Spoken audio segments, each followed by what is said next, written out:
President Trump surprised the media by saying about 40 minutes ago that there would be a signing. They were going for a signing. We're not sure of what. There are 2 pens set up in that room, 2 chairs. Obviously, that's where the signing will take place. We are waiting for that door to open. We are joined now by Mike Murphy, a Republican strategist who has advised both Mitt Romney's and Senator John McCain's presidential campaigns. Also with us, Jason Johnson, politics editor at TheRoot.com. And Mike, I can think of a lot of Republicans, including every Republican who was in that room with the North Koreans tonight, who would be criticizing any Democratic president who would be having this meeting on this day under these conditions. Yeah, I tweeted earlier tonight that heads would be exploding. I mean, we have had a bipartisan policy for a long time with the North Koreans not to give them what they want, which is a bilateral summit with an American president without major concessions. Instead, we gave them everything they want, and now we'll probably get a statement of bromide saying lunch was delicious. And you know, I hate to be a cynic, but my guess is the media will call this some kind of big win because the tone of the thing will be friendly, and they'll say that we've gone from the brink of war in the Korean Peninsula, which wasn't true, to some new halcyon era of peace. But, you know, talk is cheap, particularly in geopolitics, and we'll see what happens here. I think this thing was more about politics, where the president wanted the pageantry of a summit for his bad polling numbers at home, and Kim wants to show the regime that he can get the sanctions lightened up and get legitimacy. So far, the art of the deal here is by Kim Jong-un. Jason Johnson, your reaction to what we've seen tonight? You've got 2 pathological liars with very few opportunities to determine if anything gets accomplished. You can't trust anything out of Kim Jong-un. I mean, you know, they have state-sponsored media. We don't know what's actually been discussed. We can very seldom trust anything that comes out of Donald Trump's mouth. So, you know, my only hope going forward is this. There are 2 different things that could happen here. Hopefully, if denuclearization occurs, I think that's highly unlikely. That would be an amazing accomplishment by the president. Or some move towards cessation of hostilities with North and South Korea. That was accomplished. That will be a great accomplishment. But I don't see any reason to believe why any of those things will actually occur. We have a president who studied on crib notes and a piece of toilet paper before he was flying out there, saying he didn't really need to know anything about geopolitics before discussing with Kim Jong-un. And Un has already gotten what he wants. I mean, he looks like he's at the same level of a president of the United States. So it's all kind of disappointing pageantry at this particular point. Whatever it is they're going to sign, I suspect it's just something that says, hey, we had a good conversation, we'll chat again later. But actual progress for the people of South Korea, for Koreans in general, or Americans, I think that's still going to be lacking. Mike Murphy, Kim Jong-un actually is at the same level as the president of the United States right now, and has been for the last couple of hours, with the president of the United States saying to him very plaintively that it is an honor, simply an honor, to be in the same room with him. Yeah, that's unbelievable rhetoric from an American president. They've got to be doing cartwheels inside the North Korean suite. I guess, you know, Kim must have to move to Canada and get democratically elected to get the ire of this president. But it's, you know, it's a bizarro land situation. Now, I kind of agree with the professor. If the North Koreans had decided to put us on some path to peace and normalization, it'll be a big accomplishment. But they've got a, you know, 30, 40-year history of the same strategy, which is act up and get money to stop acting up for a while. And this reminds me very much of the deal that Clinton tried in the 90s that didn't work either. So, you know, what the geopolitical gain is here, I'm having real trouble seeing, and we're sure giving up a lot of American overall principles about dealing with a thug regime here for, so far, absolutely no gain. And Jason Johnson, it seems the North-South tension has been greatly diminished by President Moon of South Korea in his own one-on-one dealings with Kim Jong-un. Right, because they recognize that an end to hostilities is beneficial for the entire peninsula. You know, and again, if the president's role was to engage in like, hey, I want to help bring you guys together. I want to say that whatever support you may lose from China, if you work out a deal with South Korea, will be there to sort of fill in the gaps. I mean, if that was his motivation, it would be great. But there's no reason to believe that our president is thinking that way or thinking that strategically. And also this, and I think this is a really big and sort of important part of what's happening here. Donald Trump probably understands Kim Jong-un better than he does Trudeau. better than he does Merkel, because he understands what it's like to have aspirations for being powerful when, in fact, you have no respect unless you're oppressing the masses. So Donald Trump understands this man very well. He might be in a unique position to get some concessions, but I don't necessarily think that's his strategy. I think he just wants to talk to someone else that may actually understand his plight, as opposed to do something that will be beneficial to people all throughout the region and the world. I want to bring back into our discussion former Ambassador Christopher Hill, former ambassador to South Korea. And I want to get, Mr. Ambassador, I want to get your reaction to something that Secretary of State Mike Pompeo said earlier today. Let's listen to this. I'm not going to get into any of the details of the discussions that we've had to date. I can only say this. We're prepared to take what will be security assurances that are different, unique, than have been provided, that America has been willing to provide previously. We think this is both necessary and appropriate. Security assurances that are different, unique than have been provided, that America has been willing to provide previously. Ambassador Hill, what does that mean to you? It strikes me, I hope I'm wrong, but it strikes me that there may be some idea that we will change our security position in South Korea. So it worries me. Now, what we've offered them in the past is we've given assurances we will not attack or invade them. We will not use nuclear or conventional weapons against them. We're prepared to establish relations with them, and we're prepared to have a peace treaty with them. Beyond that, we have not been prepared to scale down exercises or in any way reduce the number of U.S. forces there. The North Koreans talked to me about that, and I consistently told them that my only regret about U.S. forces is we didn't have enough of them there in the spring of 1950, and that the U.S. forces we have there are not a threat to North Korea unless North Korea tries to invade South Korea again. So I'm not really sure what Secretary Pompeo is saying.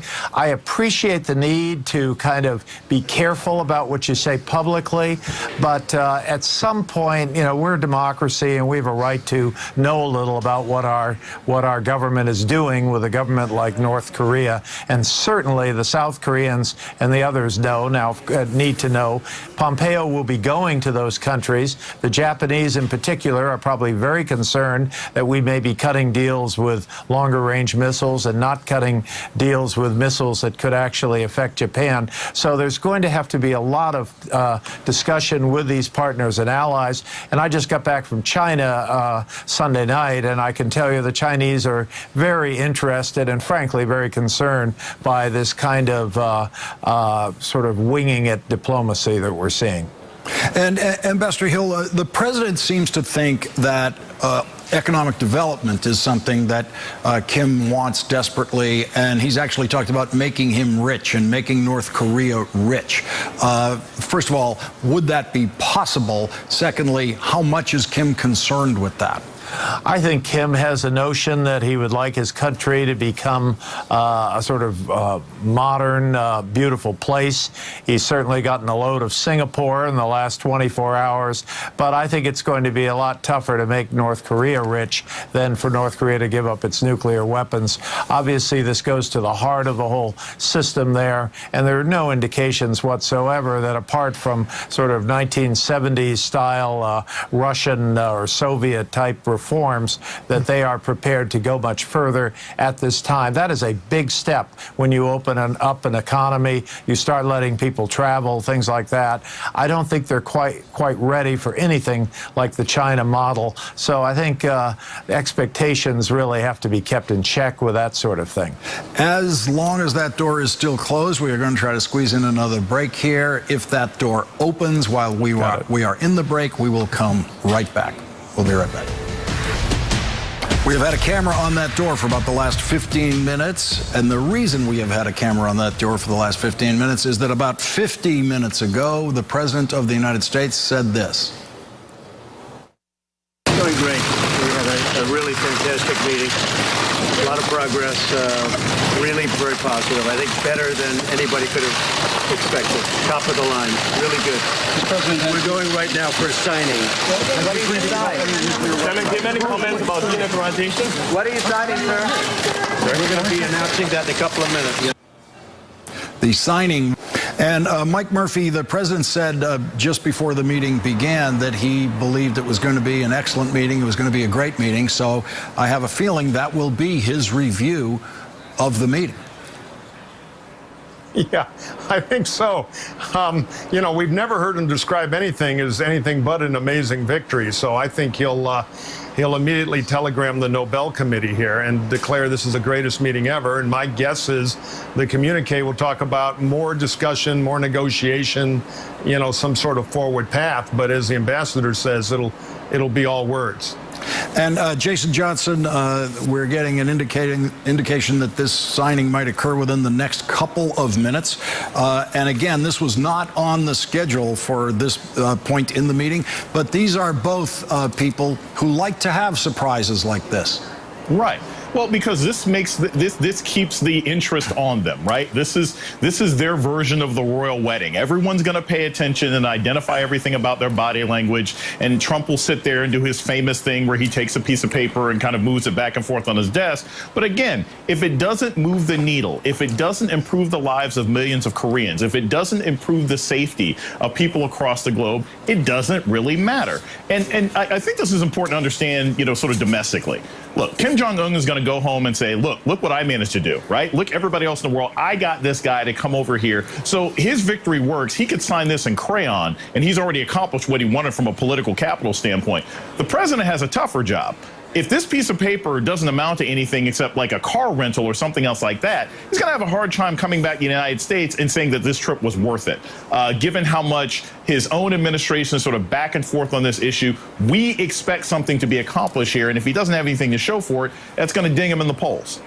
Ambassador Chris Hill, what would just set the stage for us on what the normal procedure would be on a signing like this? These men presumably will come into this room. They will sign something. What would be the normal procedure about revealing publicly what it is they're signing and exactly what's in it? Well, first of all, you would announce it as part of the schedule. If for some reason you weren't sure it was going to get done, you might have space in the schedule for some event, and people would know that it's about something to be signed, but they haven't agreed yet on what it is they're going to be signed. So it's probably something that they were hoping to get signed but weren't sure. So they apparently have something, and I suspect it's some sort of schedule going forward as to next steps in this process, so that the president can show that this is an ongoing process that will lead to success in, say, 2020.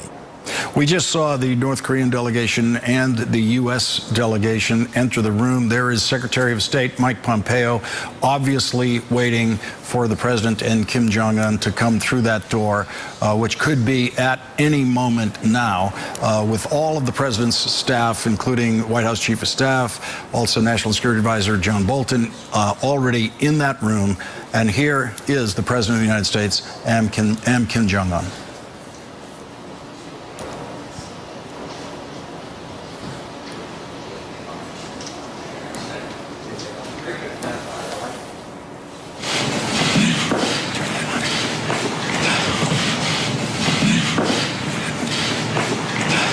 So we're signing a very important document, a pretty comprehensive document, and we've had a really great term together, a great relationship.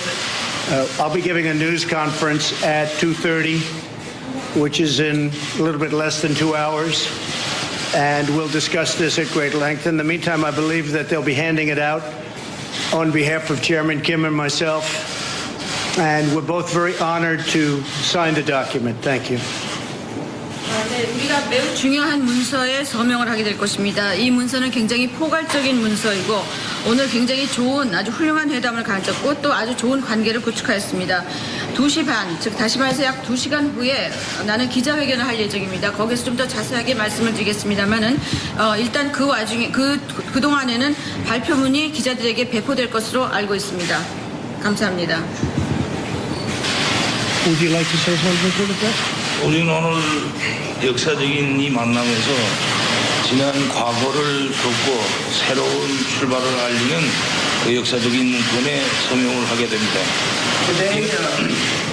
We had a historic meeting and decided to leave the past behind, and we are about to sign a historic document. 세상은 아마 중대한 변화를 보게 될 것입니다. The world will see a major change. 오늘과 같은 이런 자리를 위해서 노력해 주신 트럼프 대통령께 사의를 표합니다. I would like to express my gratitude to President Trump to make this meeting happen. 감사합니다. Thank you. Thank you very much.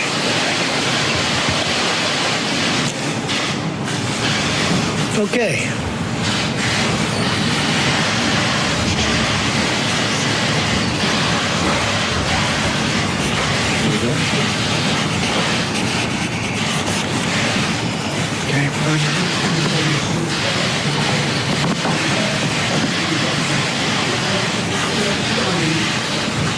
Mr. President, did he agree to denuclearize further?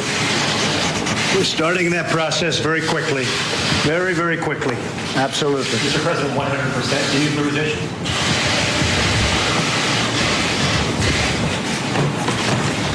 Did you talk about auto-warm beer, sir?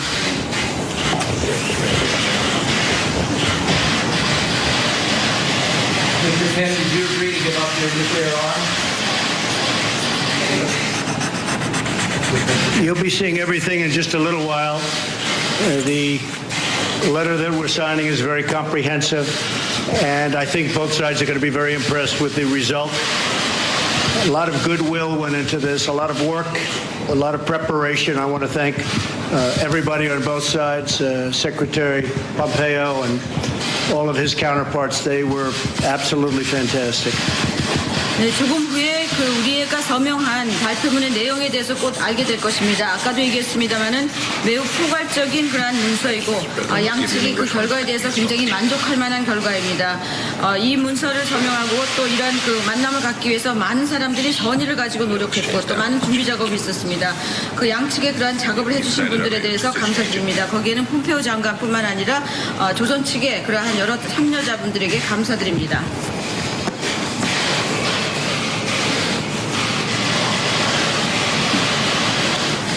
Thank you very much. It's fantastic.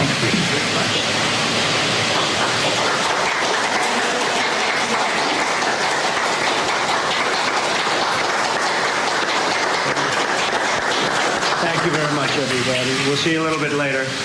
And we're very proud of what took place today. I think our whole relationship with North Korea and the Korean Peninsula is it's going to be a very much different situation than it has in the past. We both want to do something. We both are going to do something. And we have developed a very special bond. So people are going to be very impressed. People are going to be very happy. And we're going to take care of a very big and very dangerous problem for the world. And I want to thank Chairman Kim. Spent a lot of time together today, very intensive time. And I would actually say that it worked out for both of us far better than anybody could have expected. I think far better. I watched the various news reports. I would say far better than anybody even predicted. And this is going to lead to more and more and more. And it's an honor to be with you. Very great honor. Thank you. Thank you to all of your representatives very much. 우리 둘 다 오늘 둘 다 뭔가 이루어내려고 싶어하고 또 둘의 특별한 관계가 오늘 시작되었습니다. 그리고 우리는 아주 여러 가지 중요한 여러 가지 문제의 해결에 시작을 했다라고 말씀드릴 수가 있습니다. 김 위원장님께 감사드리고 또 내가 보기에는 오늘 만남이 누가 기대했던 것보다 또 누가 예측했던 것보다도 좋은 만남이고 좋은 결과로 이루어질 것 같습니다. 또 앞으로 더 많은 진척이 있을 것 같고 이렇게 만나게 된 것을 영광으로 생각합니다. 김 위원장님 감사합니다. Thank you very much, everybody. Thank you. Will you invite Chairman Kim to the White House? Absolutely, I will. Mr. Kim, would you like to come to Washington? Thank you. Thank you, everybody.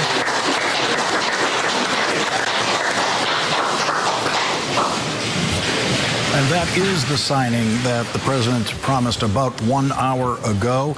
We still have no idea what has just been signed by both the president and the North Korean dictator. I want to go to former ambassador to South Korea, former Ambassador Christopher Hill. Ambassador Hill, what do you think has to be in that document, which the president called a comprehensive document? Kim called it a historic document. And what constitutes a comprehensive document in this situation? I want to go to former Ambassador Michael McFaul on that. Well, Lawrence, we don't know what's in the document, like you said. President Obama, when he first met with President Medvedev in Moscow in 2009, they signed a joint understanding for the parameters for how to negotiate the New START treaty. And in that document were very concrete goals that both sides agreed to that later became a treaty that was then ratified by both governments. So I hope we'll see something similar in this document that's been signed. Obviously, we have to wait and see it once they release it. Mike Murphy, we heard the president refer to it as a start. So surely that sounds like something that's going to have a lot of promises attached to it, both by the dictator of North Korea and by the president of the United States. Yeah, I think it'll be an agreement to talk about more talking. That said, the thing I'll be looking for, unless there's some huge home run here, which I'm very dubious of because I don't think the regime will ever give up their nukes, but will it mention sanction relief? Because what I'm worried about is that we make the mistake of trading away sanctions against North Korean promises of the future, which would fit the North Korean regime strategy of the long game and the president's need for immediate acclimation. So if we give away concrete things like lightening up sanctions in exchange for their promise to go on forever to talk about getting to some golden solution, that would be a huge strategic defeat, I believe, for us. The problem with outlaw regimes is when you negotiate with them, you're negotiating in good faith. That's how we operate. They don't. So these agreements are very tricky, and you just can't give them any good faith for long-term promises, particularly if you give them anything like what they really want, which is sanction relief. We already gave them a summit. We paid at the door. Let's see what we get. And Jason Johnson, on sanction relief, this is the administration that wants to reimpose sanctions on Iran with no evidence whatsoever that Iran was in any way violating the Iran deal. Yeah, this administration wants to reimpose sanctions on Iran after tearing up a deal that other countries are involved with. This is a country that wants to put high tariffs on our allies, and yet the president can sit there and say, you know, he's honored and had this great time with Kim Jong-un. My real concern about this, and other people have mentioned it, is we have no idea what comprehensive means when it comes out of the mouth of this president. It could have been a big piece. It could have been a high school note. Do you like me? Check yes or no. Who knows? Because we're dealing with Donald Trump here. If this ends up having timelines saying, look, we're going to meet, or representatives from our nations will meet every 18 months, and this will be accomplished at this point. If there's benchmarks and check marks and everything else like that, that would be fantastic. But there's nothing about this administration that would lead one to believe that this will be a comprehensive message. And the president will continue to sort of wing it whenever it is he feels like it. And again, I'll also say this, even if we wanted to lift sanctions or do something about sanctions, the president's horrible relationship with the rest of the world right now would make it difficult to get other Western nations to participate in lifting these sanctions. So I don't even know if what he's saying now can be enforced by alliances that we had less than 48 hours ago. Ambassador McFaul, here we are on what is now June 12th in 2018. Is it conceivable that there could be a deadline in this agreement that precedes November of this year, precedes November of 2018, which is to say precedes the congressional elections? Is it possible there could be anything that we're going to go to the president now? He's speaking again. Great personality, and we had a terrific day, and we learned a lot about each other and about our countries. What did you learn about him?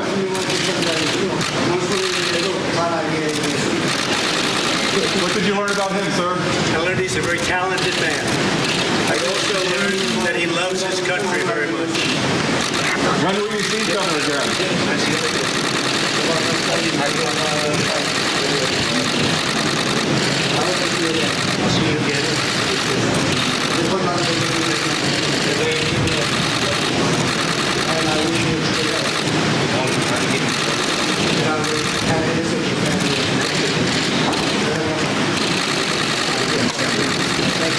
Will you be meeting again, sir? We'll meet many times. Thank you very much, everybody.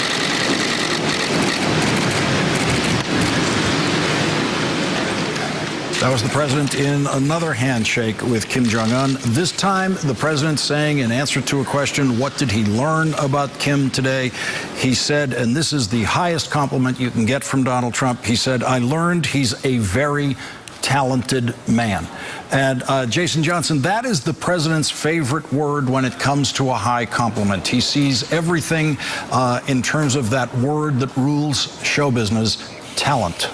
Oh, yes, talent, performing. A lot of people don't know this. I was waiting for him to actually say, a lot of people don't know this. Kim plays the piano or something like that. I mean, but again, you know, this is what I was saying before about this may be a president uniquely suited to speak to Kim Jong-un because they both understand the power of flattery, because they're both grotesquely insecure men despite having a tremendous amount of control domestically. Now, again, I also think he sort of told on himself here with this second set of questions and these awkward handshakes they're doing in the hallway. He said we're going to meet many times. That's probably the deal. That's probably what they signed, that they're going to have future meetings. If those meetings accomplish anything, I don't know. Is Dennis Rodman going to be there? Is Pompeo going to be there? But they probably just agreed that they're going to have future meetings. And Trump will continue to say that Kim is talented, and Kim will say things about him back home, and both of them will feel like they accomplished something when, in fact, nothing has really changed. Ambassador Michael McFaul, on this notion that they're going to meet many times, the next thing that will be in the air, the next question that will be in the air is, will there be a White House meeting? Should there be some threshold for that? Well, Lawrence, I want to see the document. I want to see the word denuclearization in the document as a goal that has been agreed to. Without that, the process doesn't matter. Let's just be clear about that. If we haven't agreed to what is the objective that has been agreed to by both sides, then the other meetings is just process, and I think we should say it's a failure. But if it is there, and if Kim Jong-un has just signed a piece of paper saying he is signing up for a process to get rid of all of his nuclear weapons, that would be an achievement. We're joined now live from Singapore by NBC News global correspondent Bill Neely. Bill, are there any indication about what the two leaders have just signed? No, none whatsoever. They've signed the document. President Trump calls it very important and pretty comprehensive. You know, the easy part is over, the photo op and signing this document. Now the hard part begins. Whatever's in it, and we'll be listening very closely and watching very closely, as your previous contributor said, for words like denuclearization or verifiable or irreversible. But, you know, the hard part will take place over the next months and years. Lots of fine words here. You know, Kim said the world will see a major change. It's a historic meeting. We're determined to leave the past behind. But we've heard fine words from the North Koreans before. I mean, they've signed agreements before. 1994 chiefly, but also in the 2000s. Agreements to shut down a nuclear reactor, agreements to freeze work on nuclear weapons and tests, even signing the Nuclear Non-Proliferation Treaty. 1994, big agreement, and then we discovered in 2002 that they had been cheating all along. Kim is playing the long game here. Here's a guy who wants to be in power for 20, 30, 40 years. He knows President Trump will only be in power for 3 years or 7 years. The skeptics would say he's just trying to wait the United States out. Now, whether that's true or not, we still, again, going back to what I said, we don't know what's in this agreement. Yes, the optics are great, and this will go down very, very well in North Korea, because here is the leader of the US and North Korea on equal status. Look at the flags behind the two leaders. 6 North Korean flags, 6 American flags. The numbers of officials matching exactly on each side. aside, in North Korean terms, this is their leader, not just being treated as a normal leader, but being treated as an equal to the most powerful man on the planet. This will go down well in North Korea. But going back to your first question, what's in it? We'll possibly find out when we hear from President Trump at a news conference here in a few hours' time. Lawrence? Ambassador McFaul, the president we've seen tonight is a president who's treating the dictator of North Korea with more respect than we have seen him give any other head of state. Yeah, I don't like the photo op, just to be clear. I'm glad it plays well in North Korea. It doesn't play well here in Palo Alto with me. There's no reason you have to use that language to sign that deal. And again, we're waiting to see what it is, right? That will tell a lot of things. But you don't need to call him your best friend to sign a deal about nuclear weapons. I want to thank all of our guests.